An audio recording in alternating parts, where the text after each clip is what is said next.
game. So recently, Mike Epps did an interview, and he actually spoke about. He was talking about because Corey Holcomb has a podcast on YouTube, and everyone knows about. And Corey Holcomb's been getting talked about because how raw he's been on podcasts. But one of the things that Mike Epps said, he said, he thinks those guys are, courageous to say what they want to say, but he feels like because he's on TV doing these things on Netflix that he can't do that. It's a different lane.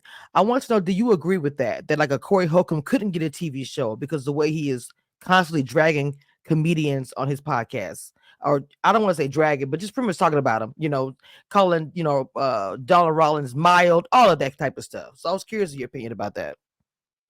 Well, it's an opinion-based podcast, and one thing Corey does, and he and I had a run-in. It was very public, and it was a big issue that we squashed. So I'm speaking very cautiously right now because I don't want to reignite that because our fan bases are both kind of intermingled. We're both from Chicago, you know what I mean, and we both get like some some hot heads that support us.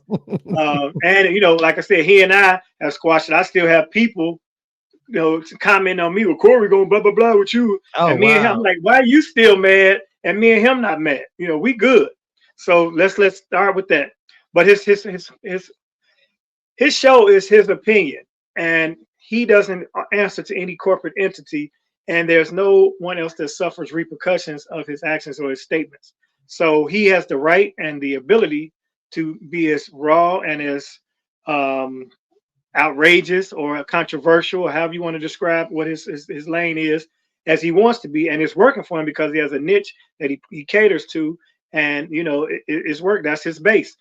And the thing of it is, I've noticed that even if he says something inflammatory, if he is fact checked on it, he will come back and to certain people he's apologized or corrected his statements. So that being said, that's one thing. Kevin Hart, on the other hand, is Kevin Hart